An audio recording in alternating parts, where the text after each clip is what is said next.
Assalamualaikum warahmatullahi wabarakatuh. Baiklah, di sini saya perwakilan dari kelompok yang akan menjelaskan tentang syarat-syarat dasar pertimbangan pemilihan media pembelajaran, alasan praktis kriteria pemilihan pembelajaran yang disusun oleh saya sendiri, Hiarotus Sulaimah. Yang kedua Ahmad Yunus Wahyu Saputra, yang ketiga Erlin Wulandari. Yang pertama ada syarat-syarat media pembelajaran, yaitu dalam pembelajaran tentu saja memiliki tujuan yang hendak dicapai. Oleh sebab itu, dengan kehadiran media maka diharuskan agar dapat mendukung ketercapaian atas tujuan itu. A.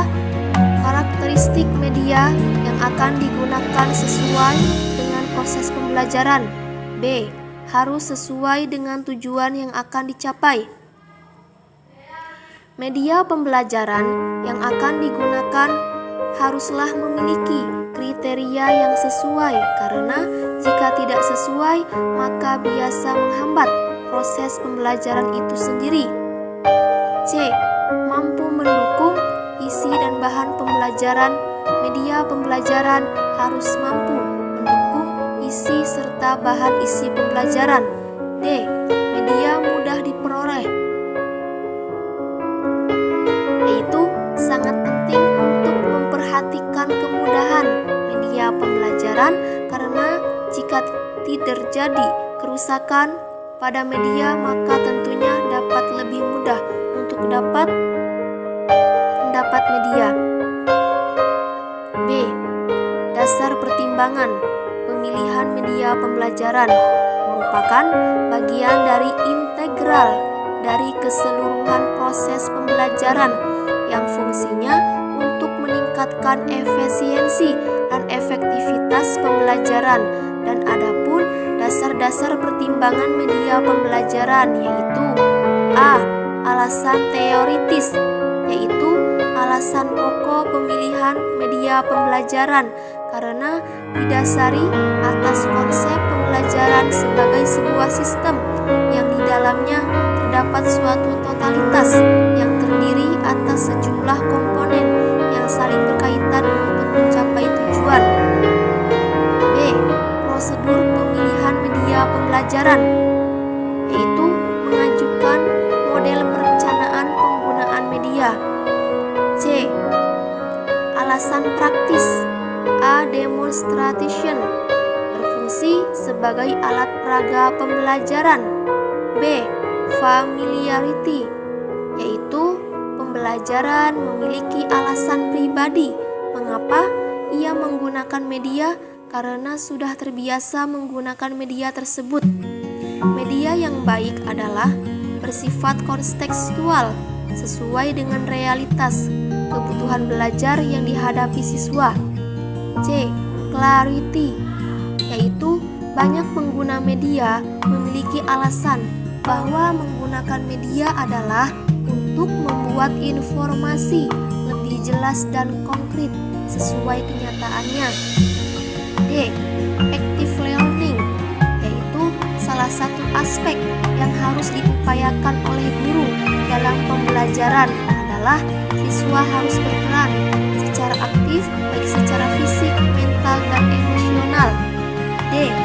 Kriteria pemilihan pembelajaran, yaitu untuk mendapatkan kualitas media pembelajaran yang baik agar dapat memberikan pengaruh yang signifikan dalam proses belajar mengajar, maka diperlukan pemilihan dan perencanaan penggunaan media pembelajaran yang baik dan tepat. Adapun kriterianya yaitu A. Sesuai dengan tujuan. Maksudnya, media pembelajaran harus dipilih berdasarkan tujuan instruksional, di mana akan lebih baik jika mengacu setidaknya 2 dari 3 ranah kognitif, afektif, dan psikomotorik.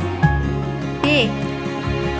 Praktis, luwes dan bertahan, yaitu pembelajaran yang dipilih tidak harus mahal dan selalu berbasis teknologi, pemanfaatan lingkungan, dan sesuatu yang sederhana namun secara tepat guna akan lebih efektif dibandingkan media pembelajaran yang mahal dan rumit.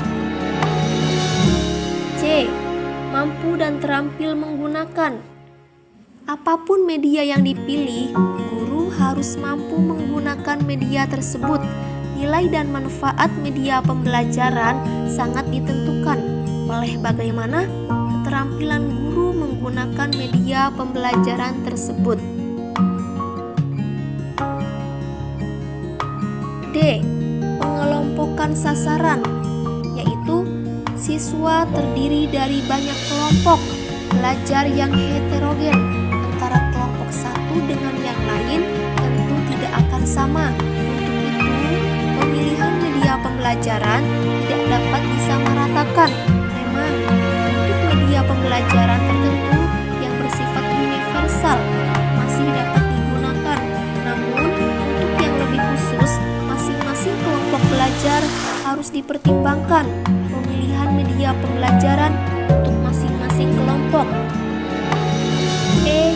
Mutu teknis, yaitu pemilihan media yang akan digunakan harus memenuhi persyaratan teknis tertentu.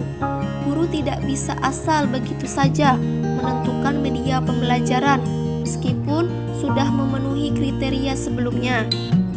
Baik, bisa disimpulkan media pembelajaran harus dipilih berdasarkan tujuan instruksional, di mana akan lebih baik jika mengacu setidaknya 2-3 ranah kognitif, afektif, dan psikomotorik.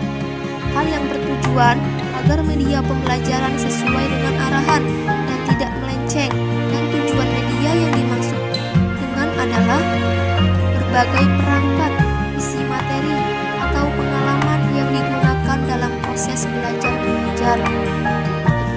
Baiklah, itu yang dapat saya jelaskan. Kurang lebihnya saya mohon maaf. Saya akhiri. Wallahul muwaffiq ila aqwamit thoriq. Wassalamualaikum warahmatullahi wabarakatuh.